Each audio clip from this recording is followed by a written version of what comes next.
Thank you for tuning in live to episode 233 of This Week in Real Estate, the T-Wire podcast, broadcasting live Wednesday, May 31st, 2023. Underwater Cities. This episode was brought to you by listeners and viewers like you. That's right, we have no way for you to give us money or donate through a Patreon right now, so all you have to do to show us your support is to share the show. Whatever your favorite podcatcher is, hit the share button and send it to a viewer like you, because after all, this show is supported by listeners like you just by listening. And of course, if you're watching on YouTube, you can click the subscribe button and hit that bell so that you're notified of when we go live. And then you can comment and we can display that comment and talk about you, or we can talk about your comment, just like Olivier did. Who's first today? What's up, Olivier? Thanks for joining the show. We're also broadcasting on Facebook, Twitter, LinkedIn, and you can join the conversation via audio on Clubhouse. This podcast was created so that you would have one place to go to find out the latest real estate news and headlines, and one place to find out exactly what's happening with professional, succinct analysis from those of us in the field. Just like my good friend that I'm joined with today, Rick Gonzalez. What's up, Rick? What's Thanks going on, for joining the show, man. Thanks for having me, dude. Yeah. Tell everyone what market you're in. So I am in what we call Lower Alabama, but really it's the Northwest Florida Panhandle. Well, because when I say Florida, they think Florida like Orlando, Miami, Yeah. you know, and they never think that I'm up here. Just like your emails to me today were like, oh, it's 1 o'clock your time. No, we're Central Time. Oh, are you Central Time? I just assumed you were not, because you're lots of assumptions about my market. That's really interesting. Okay, so I had no idea that part of Florida was not Central Time. That's news to me. So is that in your area or close to it? I'm not sure. What was that? Oh, it looks like one of us froze. Yep, you froze. Now it says we're having, as soon as we go live, we suddenly have connection issues. Just a second, it's trying to reconnect. All right, it looks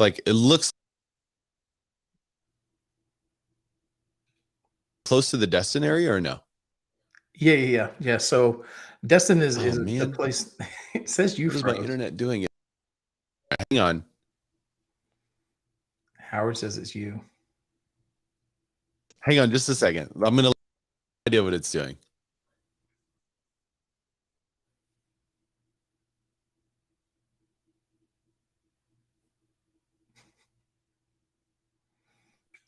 Yeah. I don't know if I can carry the whole show for Ray. He's supposed to be he's the smart guy. I don't know. You're still frozen for me.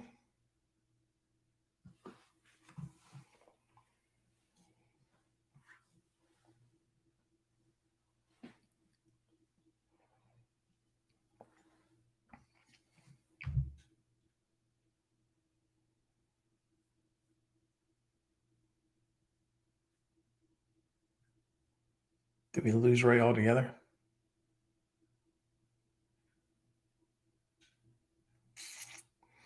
Looks like we lost Ray altogether. Welcome to my show. I've always wanted to have my own podcast, so now I guess I get the chance to do it. Hey, look at that. I know. I changed for whatever reason my wired internet's not working, so I changed wireless now. I was getting ready just to change the graphic and just make it my podcast. Just go ahead and take it. You've already got the beard, and you also have a little bit of gray in there, just like I do too. I got a lot of gray in there. Look at all that. So I totally missed what you said about the Panhandle, how close you are to Destin. Yeah, so Destin is about 30 minutes away. So okay. Destin is the next county over, west of us. But yeah, there's one big bay, the Choctaw Bay, that we all kind of evolve around, Eglin Air Force Base. So you're former military, right? I'm a Navy veteran, yeah. Oh, that's cool. We have a base in our area, the Little Rock Air Force Base in Jacksonville, which is about 30 minutes from Little Rock, but there it is. Yep. We got a lot. We've got a huge Air Force Base. We got Air Force Special Forces. We got Navy EOD School. We got Army Special Forces. We got a ton right here. F-35s, whole shebang. We actually heard the astronauts come back last night. Oh, really? Yeah, there was a big boom right around 11 something. Oh, that's cool. Scared the crap out of my dogs, but I guess that's what that was them re-entering the atmosphere. That's rad. Howard says it's the Rick show. Yeah. Rick had a fleeting moment of show. I'll have to edit it a little bit. Love you, Howard. All right. Well, thanks for bearing with us. Those of you who are watching live, I have no idea. It never fails that as soon as we go live, I've had smooth internet all day. I even restarted my router and modems this morning and be like, okay, today's the day we're not going to have an issue. And as soon as we go live, it's totally an issue. So, well, thanks for bearing with us. We're going to jump right into these news and headlines because there's a lot going on. And what I plan to do today is try to cover each of them really quickly. I'll bring up Rick for a quick comment or something like that on it, or I'll have a quick comment on it, but then we'll get right back into the next story because what I'd like to do is have like an overarching discussion about all of these stories right towards the end of the show. So I think several of these kind of go together, and with everything that's happening in the market, I want to hear about your market specifically, Rick, and see if any of these things are having an impact on you. So without further delay, let's check the headlines.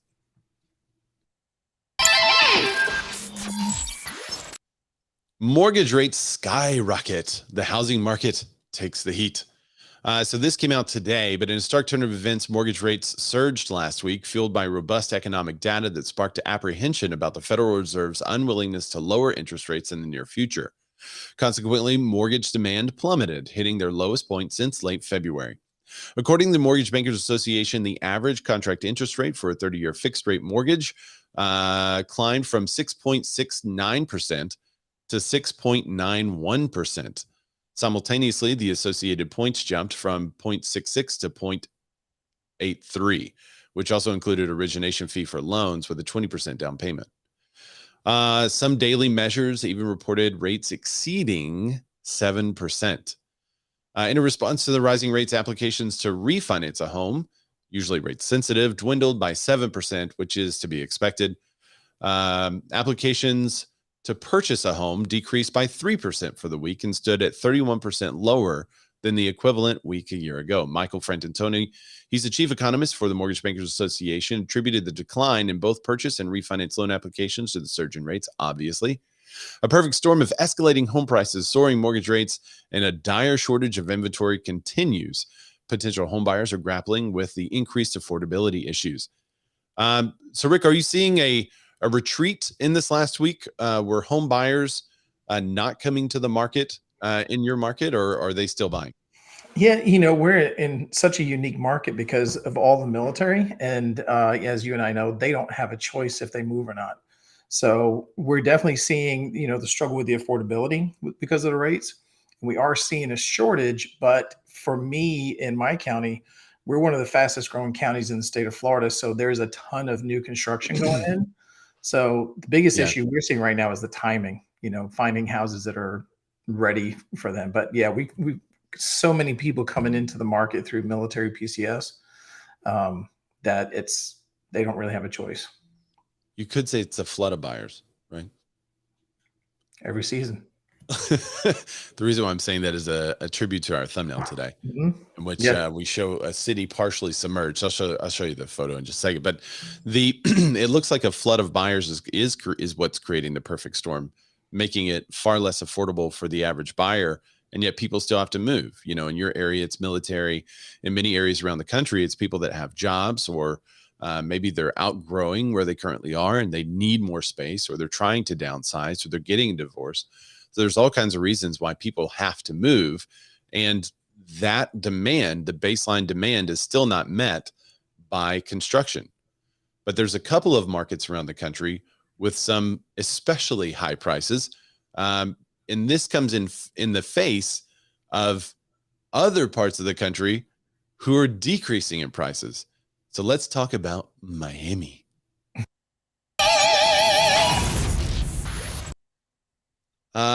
Sweet home Miami. It takes the cake in the home price recovery. Here's a pulse check of the real estate market as we review the recent S&P CoreLogic Case-Shiller indices. So this comes from a report directly by them. In an interesting turn of events, home prices across the United States are regaining momentum, with every major metro market witnessing an uptick in month over month this March. The question is this the beginning of the full recovery? Is it the end of the downturn and the crash? Diving deeper into the numbers, the S&P CoreLogic Case-Shiller U.S. National Home Price NSA Index, that's actually the full name, with an abbreviation in the middle.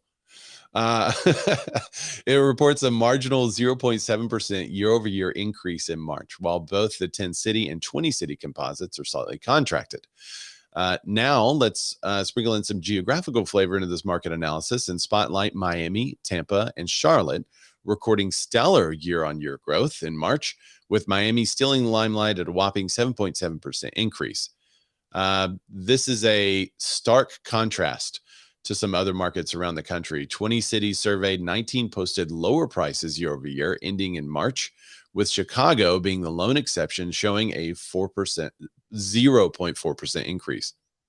On a month-over-month basis, just before adjusting for seasonal factors, the U.S. National Index reported a 1.3% increase in March. It's important to acknowledge no, I can't talk either. It's important to acknowledge the geographical disparities. Why can't I? It's like I'm having a stroke all of a sudden. Geographical disparities. Those two words combined were throwing me for a loop. So it's important to acknowledge those geographical disparities around the country. And I think what we said last week was all real estate is now more local than ever. Mm-hmm. And you're seeing a booming market in places around the country or not. Some major metros are emptying out, it seems, but those are met by other parts of the country that are increasing in value. Yeah. We have two distinct markets here where I am. We have the military, and then we have the second home and investment buyers that are buying the big $1 million condos and houses on the beach. So I know everyone says that their market is unique, but it really is. And we're not seeing it. The only dip we saw was, I think, the people that were coming out of what I call the unicorn market that had just paced themselves way ahead of the market, and then it turned. So the public saw the prices coming down, but the values weren't coming down. They were just coming more in line with what the true value was. And now we're still seeing monthly increases on new construction, $5,000 and $10,000 a month. So yeah, the market's still strong here. Yeah, we were calling those aspirational sales prices, where we'd have a seller would be like, "Hey, my buddy down the street sold his for $50,000 over market value, so I'm going to list my property $50,000 over what he sold it for, and we're going to get that market value." And I think what they quickly found out was that his price is wrong. There. Wrong, Bob. That's right. Yeah, I mean that kind of echoes what we're seeing. Are you seeing a lot of people moving into your market, or are they moving out of your market? What would you say? Yeah, moving in, even from our neighboring county where Destin is. But that's actually where more people. I did that. Was it Where the Money Walks? Yeah, and there's more people moving from the county next door than anywhere else. But yeah, because we were such a small. There was nothing here. And so everything is new. And so, for the same price point, you can move one county over and get a brand new house. Whereas everything next door to us is, 70s and 80s. That's pretty much exactly echoing a recent Redfin report. So let's jump into that one.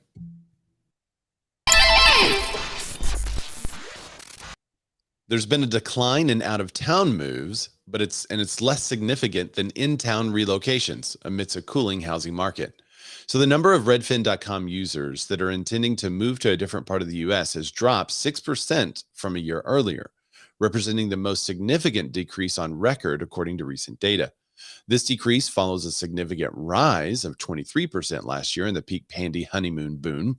However, out-of-town relocations are faring better than in-town moves, with a lesser drop of 6% compared to a 17% decline of users looking to move within their own current metropolitan area.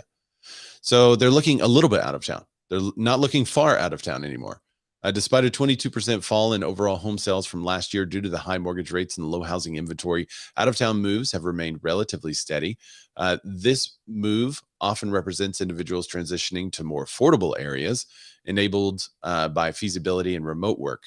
And that's going to be my question to you, Rick, because you're saying they're moving from that county to this county. Which one is more affordable? Furthermore, The first-time home buyers are deterred by high mortgage rates or see relocation as an attractive solution in the face of an ongoing affordability crunch. Florida, particularly Phoenix and Miami, has emerged as the most popular destination for home buyers looking to relocate, which explains why we just did a report about the Miami market going nuts.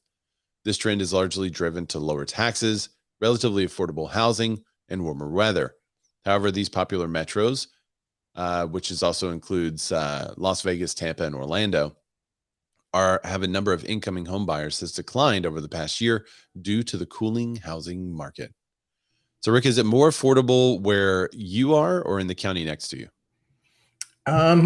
Used to be really like way more affordable where I am. Again, there was nothing here. We have really Yeah. no infrastructure. The thing we have working for us is proximity to, we're 30 minutes from the beach or 20 minutes from the beach, 30 minutes from the base.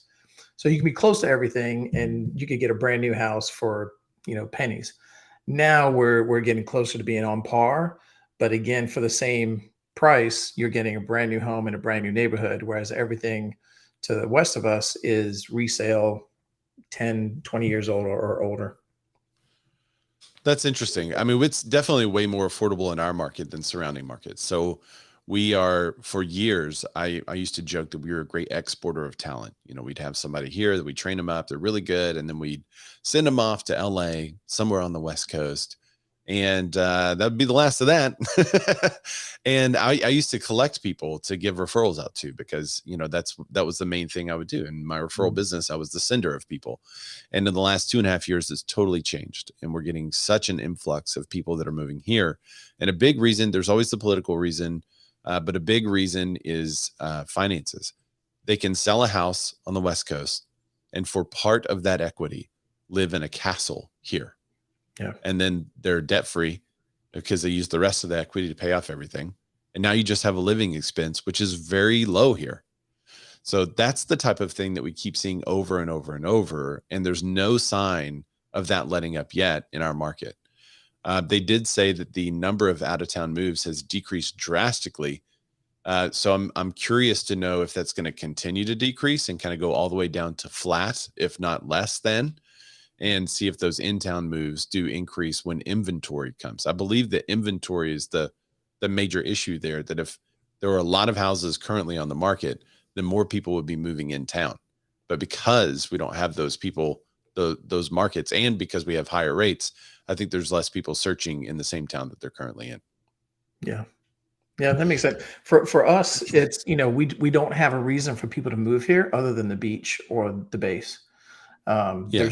There's no big industry here. There's no factories. There's really no industry other than tourism or the military.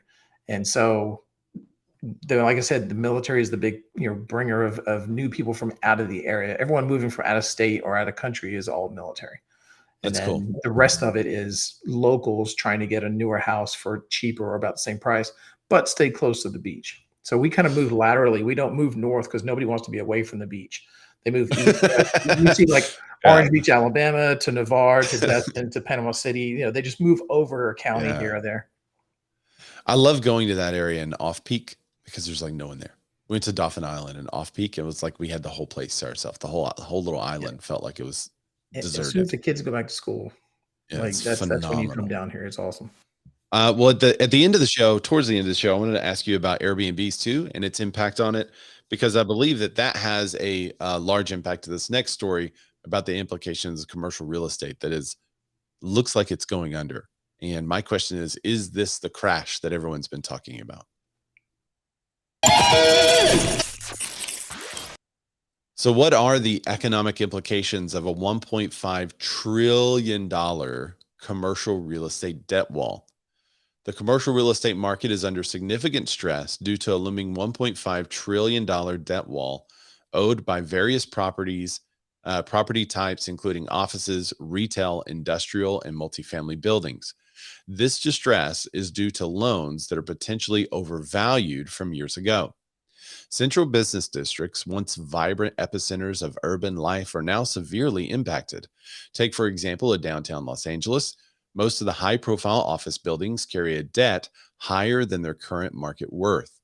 The implications of this trend are far reaching and concern all stakeholders, from property owners to city dwellers. Let's see if it covers it in this article. There's two different reports on this. And one of the reports said that a property that used to be worth something like $324 a foot or $300 a foot, something like that, sold for $154 a foot. So that's the kind of discounts we're looking at. A decline in the valuation of commercial properties can directly lead to a reduction in city property taxes, triggering a vicious cycle of revenue strapping public services and reduced urban activities. Abandoned office buildings could further influence nearby retail, restaurants, and street life, affecting the overall vitality of urban neighborhoods. Lastly, extensive loan defaults could induce financial instability within the regional banks, particularly leading to a broader financial crisis. And this is the coming crash that I'm asking about. Nonetheless, this changing scenario doesn't necessarily forecast overall economic disaster. While the default rate for commercial property owners is indeed increasing, it remains significantly low, below the peak experienced during the financial crisis of 2008 and 9. Moreover, most commercial real estate, such as suburban offices, medical offices, malls, warehouses, data centers, and multifamily buildings, remain viable despite individual challenges posed by rising rates. The strain on commercial real estate sector can be attributed to three factors: high leverage in property investments, increased borrowing costs due to rising rates, and uncertain demand for downtown office space in a post-pandy world. And we don't say the P word because we might get silenced, so we have to say post-pandy, but you guys know what I'm saying. The uncertainty is compounded by a reduction in corporate handouts and changes in work patterns influenced by the pandy. So there have been some significant changes since COVID. And those significant changes are that not everyone is invited to work back into the office anymore. So during that time period, Rick, did you have an influx of people that were actually using a second home location for their first home instead of their second home? Not really using a second home as their first home, but choosing to live here. A lot of people that I sold homes to in my neighborhood, again, we were 20 minutes from the beach. Like I said, there's no industry here where people are buying $700 to $1 million homes, but they're working remote back in their big city and choosing to live here full time. So we saw a lot of that. The second homes, those are vacation homes. We didn't really sell. I mean, I don't sell the vacation homes very much. I sell just residential. So that was what I was seeing, is just a lot of people moving here when I'm asking them, hey, where do you work? They either work for themselves or they work remote in some big city at some big corporation doing something fancy that you don't have the opportunity to do here. Do you have office buildings there that are emptying out? We don't really have office buildings. Like if you go to Destin, you've got, a couple of big bank buildings that rent out a floor to a lawyer or something like that. But there's really no downtown like you would see in a Tampa or a New York. Yeah. We just don't have it. It's everything caters to the people that live here. There's no industry. The industry is military and tourism. So I was talking with an investor yesterday who is in California. And I asked him about this because he asked us, what's the commercial real estate market like there? I said, well, there's a little more inventory, but it's not bad. There's new stuff being built still, and there's still stuff filling up, but it's not bad. And he said, what about the office sector? I was like, well, there's a lot of people working from home, but we still have, sorry, somebody's calling me.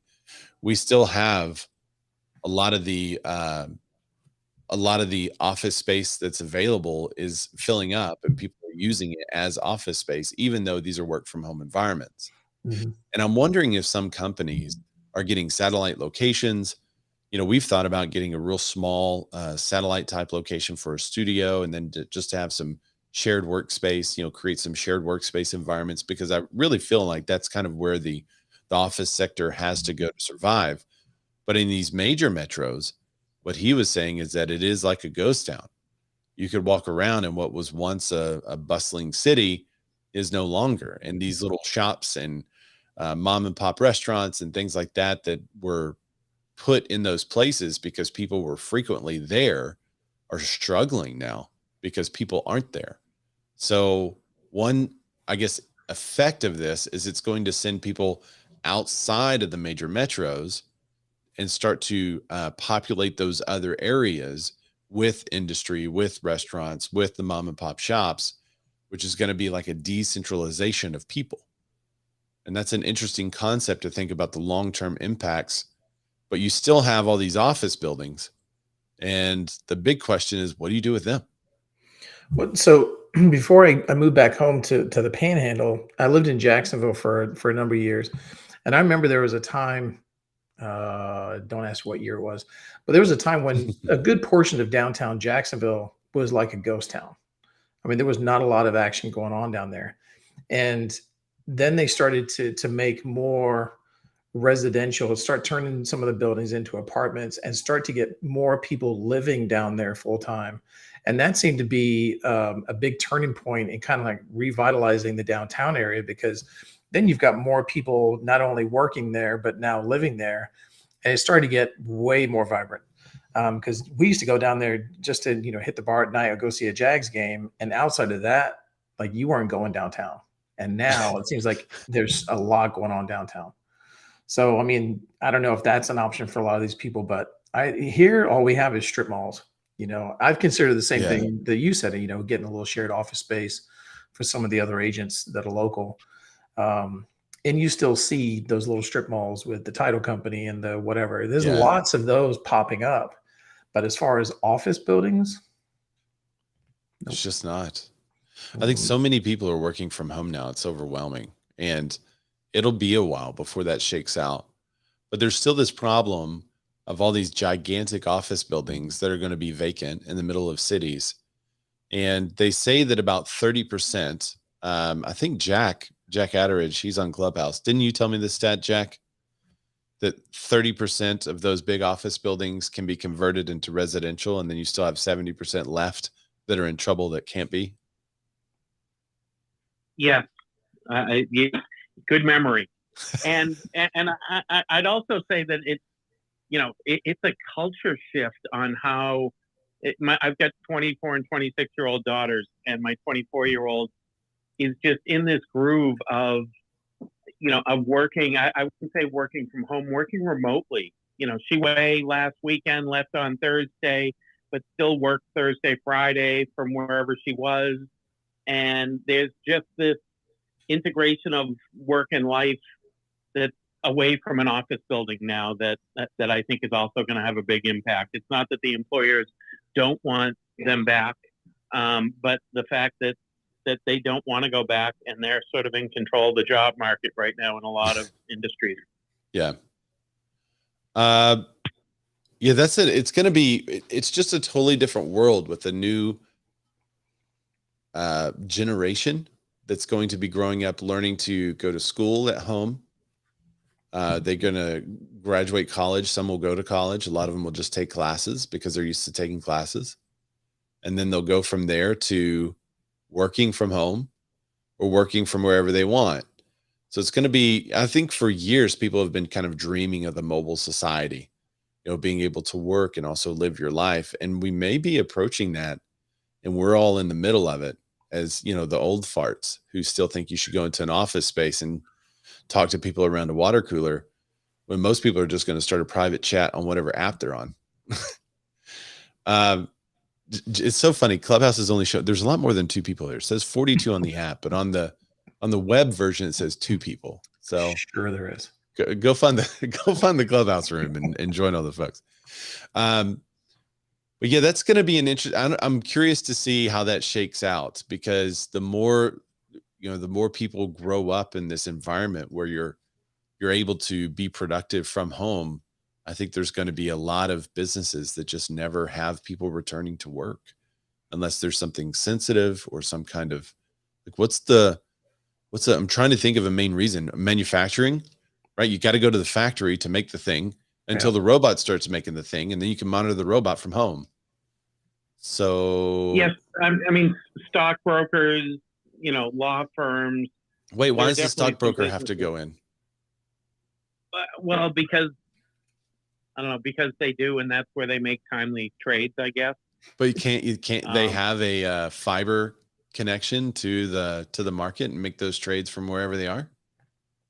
yeah, but I think those businesses have more leverage over their employees that they're able to keep brokerage houses open.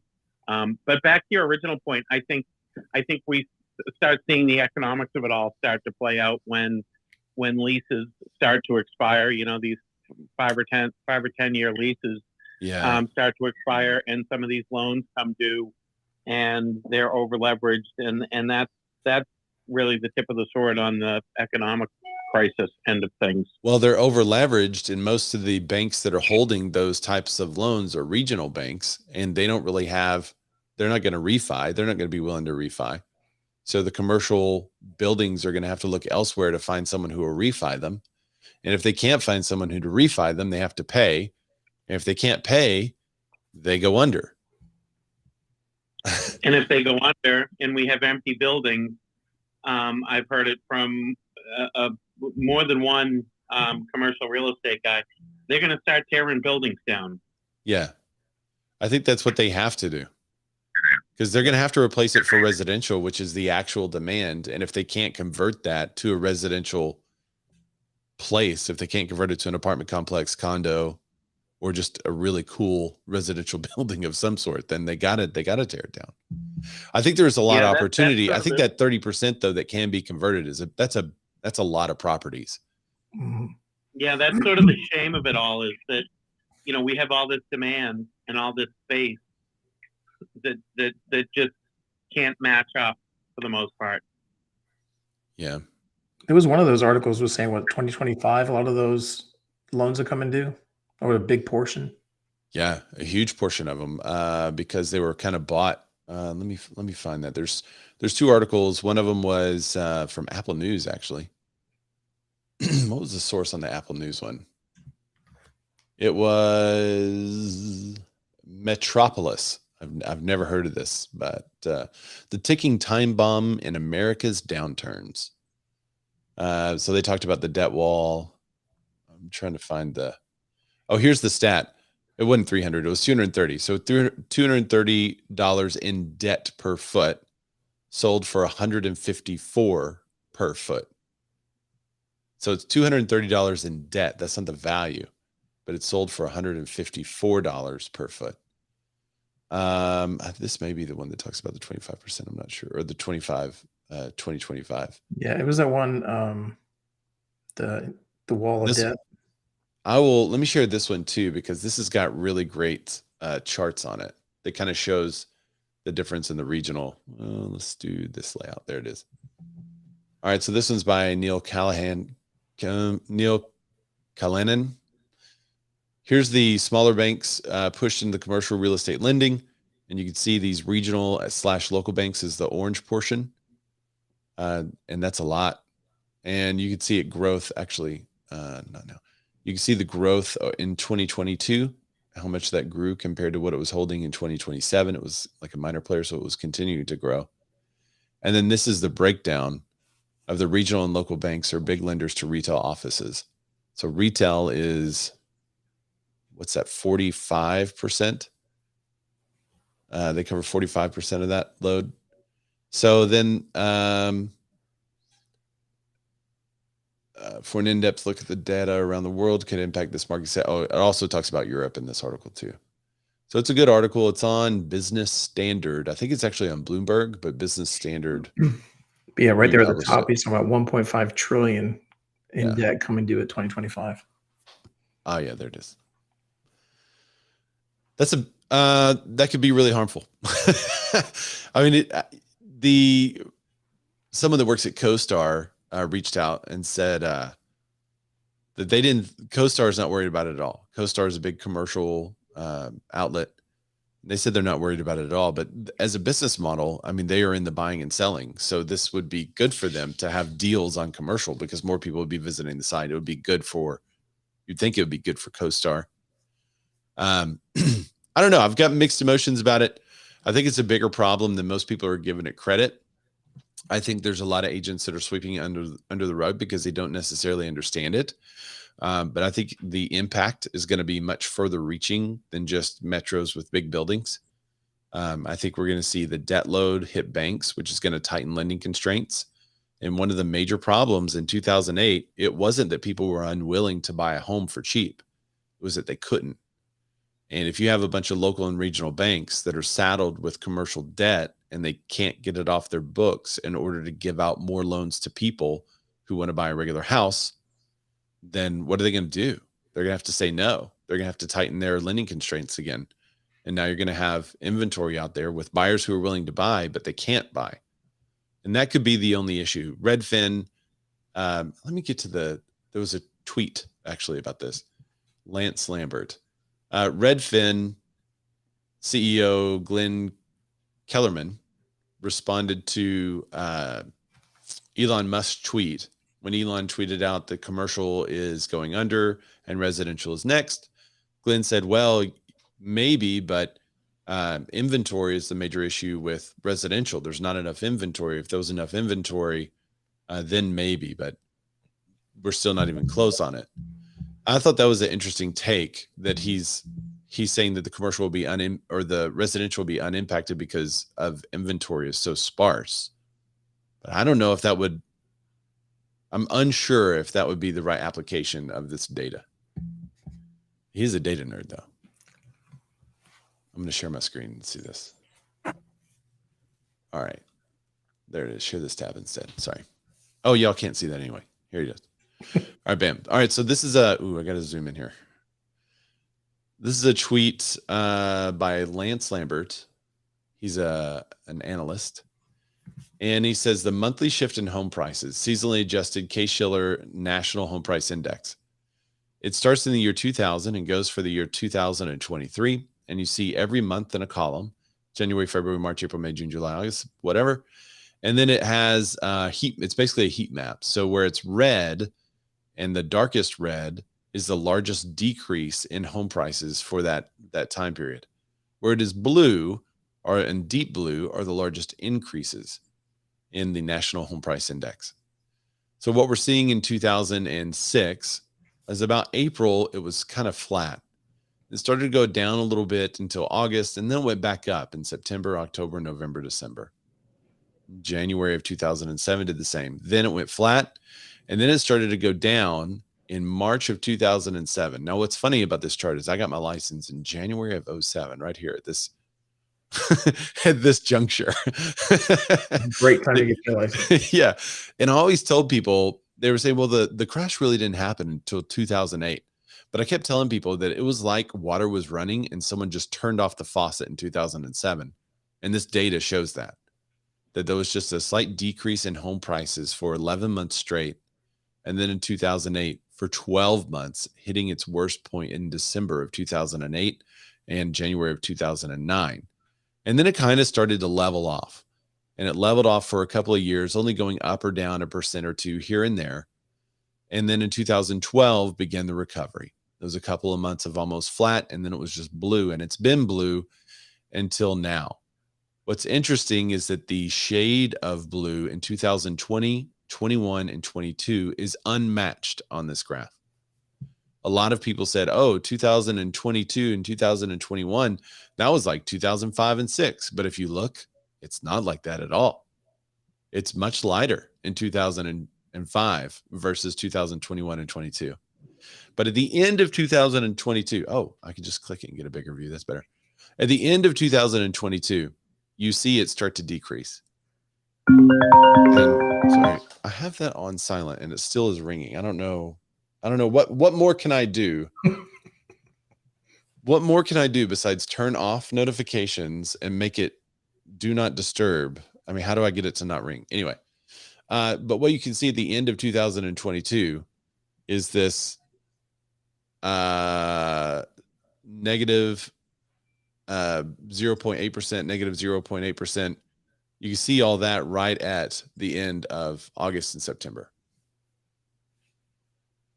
So this becomes an interesting scenario. Where do we go from here? We see a slight uptick in the last 2 months, which is what we just reported on. But is that going to continue or is it going to fall? And as you can see, he's got some other graphs here too.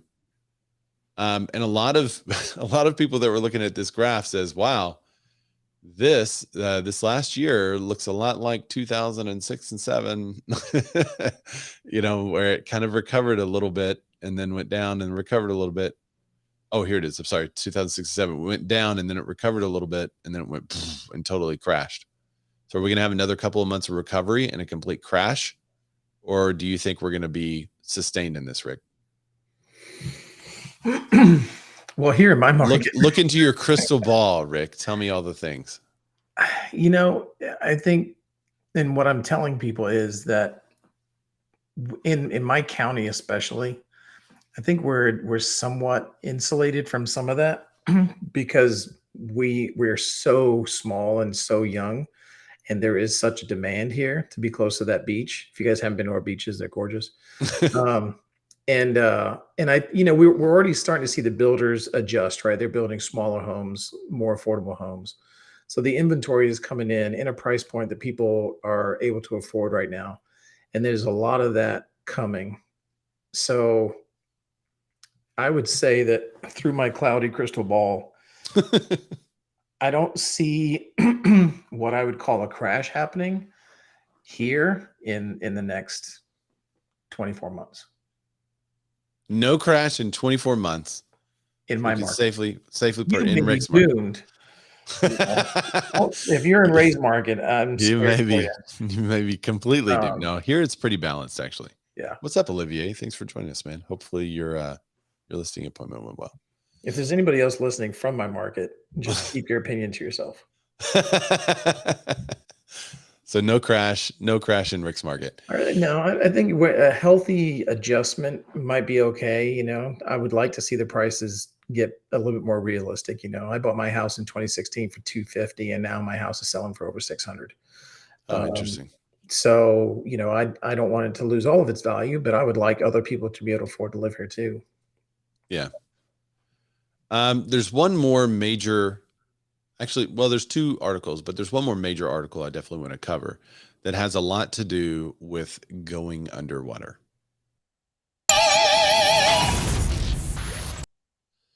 So Risk Rating 2.0, unmasking the new normal in the National Flood Insurance Program. So with modern technological advances, we've seen significant shifts in various sectors, and insurance is no exception. Recently, the NFIP, the National Flood Insurance Program, has implemented Risk Rating 2.0, a new pricing methodology that's causing a bit of a splash in the industry. Here's what you need to know about it. Essentially, Risk Rating 2.0 recalibrates the flood insurance prices calculated. The old system would rate homes based on zones, flood zones, and now each home is evaluated individually. Several factors are taken into account, like the property's elevation, its proximity to water, the cost to rebuild. The goal is to make the pricing more fair and balanced. There was one anecdotal situation in this that a member of the National Association of Realtors was quoted an annual rate of $87,000 for flood insurance on a $300,000 home. That's almost 30% of the property's value. When questioned, neither FEMA nor the independent arbitraries could justify the exorbitant rate. Under Risk 2.0, however, the rate for the same property has been capped at a maximum of $12,125 per year, bringing the flood insurance cost of that $300,000 home to just $1,247. So this is an interesting way to do it. They're no longer using historic data alone. This is a situation in which they're also taking into account the future risk of flood based on climate change data. This is actually from an executive order that required these national federal programs to take into account climate change with some of their policies. So this transformation began on May 1st. It has been smooth sailing. There hasn't been any kind of reported delays or anything. But I'm curious to know how this is going to impact your area, Rick. I mean, obviously you're kind of near water. So this one might, the empty commercial buildings may not be a big deal, but is this going to be helpful or harmful for you? For me personally, help. I actually just talked to my insurance broker earlier this week, and my flood insurance quote went down. It was already inexpensive, on the NFIP for my neighborhood, I was paying $550 a year for flood insurance, Yeah. but now it's gone down to $350. There you go. So, the way she was explaining is that, now it's not a shared expense across the whole zone, right? Right. So if there are other people in my zone that are a little bit more at risk, I was paying a little bit more for them to pay the same as me. And so now I pay less and they pay more. I'm So okay with that. it's a shared expense among everyone, not everyone in the zone. Well, but your quote is individualized, right? They look at your Yeah. property and everything about your property. So I'm only quoted based on data about my property. But Uh, how could it go up? It had to go up for somebody, right? I That's mean, what I'm saying. The other people that are in the same zone as me, but maybe my zone extends closer to the water, where now their quote is going to be higher because they're at a higher risk, and right. mine went down a little bit because I'm a little bit further away. Whatever criteria they used when they did mine, it I went got it. down. So somebody else's had to go up, of course. Yeah. I guess I don't have a problem with using more individualistic data to the approach. We would have to get elevation waivers and certificates and stuff like that Mhm. to get certain properties that we knew kind of had a raised foundation, technically out of the quote unquote flood zone, which was at a certain height, but we knew our elevation. This house was built up a little bit to stay out of that. Yep. So I don't mind that. My only hubbub with the process is it using future data. That's a little, I would rather it rely on what's happened, because trying to forecast exactly what's going to happen is such a non-exact science that if I'm Yep. paying a fee, I want it to be based on something that's more exact. Well, and I would imagine that to predict what's happening, they're using a lot of what's happened in the past to predict, right? Hopefully that plays a huge role I in mean, it, hopefully they're but not just asking ChatGPT what they should charge us. I don't think they're asking ChatGPT, but I think they are asking, the consensus science. That's where it gets like, if someone's like, well, Florida's going to flood in 10 years. Okay. Well, if they produce some kind of data on that and they show that based on the climate change, that Florida's going to flood in 10 years, then what's that going to do with everyone's premiums? And it's going to be astronomically high. So I know some of this data is also included on like realtor.com and some of those other websites where you can see this future risk data. And I'm wondering how much of that, what's the weight of that? Is it a Mm. light weight versus the weight of what has happened? If you're in a 500-year floodplain and it hasn't flooded in like 500 years, Yeah. what's the weight of that data versus someone saying, oh, I think because of erosion in the area, this is going to flood in the future. Well, I mean, do we really know? Yeah. So that's my only Well, I mean, this is just the latest in insurance issues we've been having here in Florida. So, yeah. All right, so there's one other article that I thought was interesting. I just wanted to mention it and show some pictures from it. Did you guys see the news that State Farm is not writing insurance in California anymore? I did see that. Yeah, that was as I was looking at this story, that was one of those you may also be interested in this, but I didn't really have time to put it in the rundown today. But yeah, State Farm is not in Cali anymore. What was the main reason in that article, Jack? I don't know. I just saw the headline and That's what I did too. Threw it out of my came out of my ear. What? This is what I said. I was like, I'll have to look into that later, but I didn't. It looks like it's forest fires. Oh, interesting. Too much of a risk. Wildfires. nobody writes insurance in Florida anymore. Prevent wildfires. Oh, do you only have a bunch of independents that are doing it? Like Citizens and maybe one other. Everyone left. There was that big roofing scam that went around for a while, and so everyone pulled out. We did. I was in Tallahassee this spring at Great American Realtor Days, and we got to chat with Jimmy Petronas, who's the Florida CFO, And he did say that there are a lot of companies outside of Florida who want to come back in and establish insurance companies in Florida again, but they're going to probably intelligently, they're going to wait until after hurricane season is over before they do so. Oh, yeah. So, That's smart. I give it to him. I would do the same. yeah. So we got to do what we got to do for now, but so I thought this was just kind of a fleeting story, but I wanted to cover it because I thought it was weird.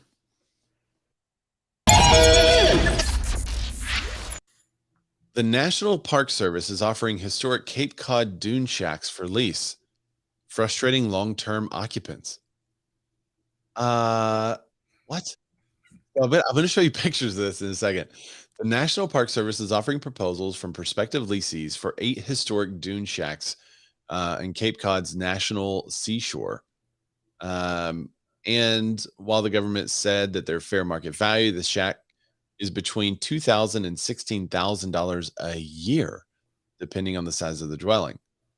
The shacks are extremely rustic, most with limited running water and electricity, and most of the current leases use outhouses.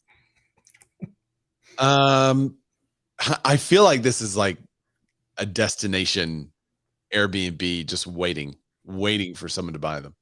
The dune shacks are small, weathered, and often built on pilings to adjust for the ever-moving sand dunes around these properties, and the houses are remote with no paved roads leading to them. Access is required by a 4x4 vehicle along the park's oversand corridor. There's limited running water, plumbing, electrical fixtures, but some locals are frustrated the Park Service offering up the dune shacks for open bidding because families have reported been living in them for decades. What? This story just keeps going. Not only have I been coming here as a kid, but this is a story of me kind of started. My dad's friend Andy said, I think this is my shack if you help me dig it out. So they dug out the shack. 50 years later, it's still there. They've just kind of... I don't think that's how it works, though, is it? So, I mean, what's the realtor thing? What's the real estate thing where you can take care of a place for 7 years? Like the taxes and squatters and everything? Yeah, if you take care of a place for 7 years, you essentially like it's mine now. Yeah. And you have a legal claim to it. If you pay the property taxes. Adverse possession. Adverse possession. Thank you for passing the real estate license exam. Somebody knows what's going on. Somebody's an actual agent in here. Thanks, Jack. All right, so I'm going to share a picture of this thing. There it is. This little tiny, it says private shack on a little wooden sign. And it looks like it is, maybe that's 9 foot by 8 feet, something like that. It's so small. And it's been dug out of the sand. It's just this little shack near the water. How many bestsellers were written in that shack? It looks like something straight out of a movie where like some recluse writer just goes there and writes a new bestseller. This one's got a porch. That's the one right there. It's got a little, it does have a little deck on it, and there's a chair and a bench, and it's got a tarp hanging over it. The windows are open. I guess somebody may be actively living there. But it's a great location. Look at that spot right on the beach. So they're cute. I mean, they're neat.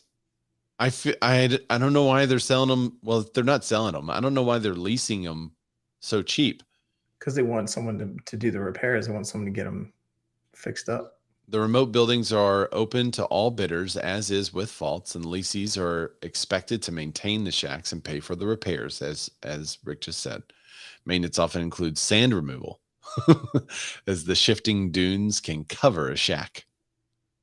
Oh, I didn't realize the dunes would shift that much down there. Could you imagine, though? I mean, if you put this up to bid, like, you're going to get way more than, because I think like right there at the bottom of that picture, it's like $2,000 a year.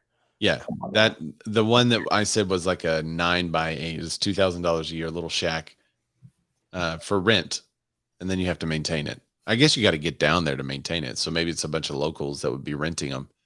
I mean, if I was a local, you essentially have a legal claim to it in a way. If you rent it for $2,000 a year, you've been using it for years and years, and somebody could always have come and changed out the person that's working in that cubicle, and suddenly you lose it because they say, hey, we're going to put these on VRBO and hire a property manager down there. and suddenly they're, making thousands and thousands of dollars a month, and now it's a touristy area.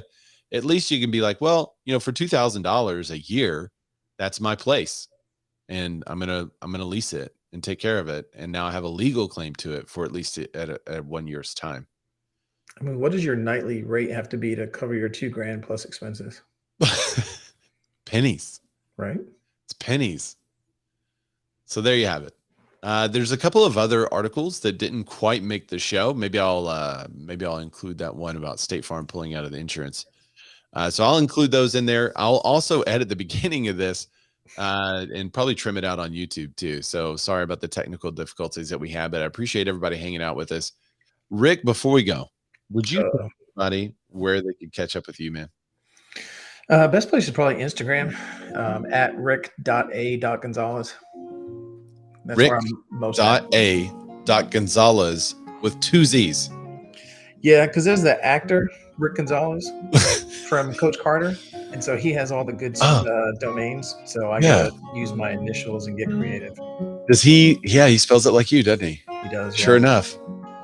Yeah. He's a jerk. He sucks. I'm sure he's a really nice guy. Some girl has mine, Ray Ellen, and she doesn't even go by it. Her name's Rachel. I'm like, well, can I have that? And I used to make fun of people that would just buy domains, and I'm like, God, I really wish I would have been early to the market of buying domains. I got my domain. I didn't get my Instagram. Yeah. On Instagram is the easiest place. Just follow me, DM me. Well, thanks everybody for joining us. Rick, thanks for dropping by and imparting us with some of your wisdom today. Yeah, man. You guys can find me at Ray Zorback, RayZorback, and we will catch you guys next week. Bye, everybody.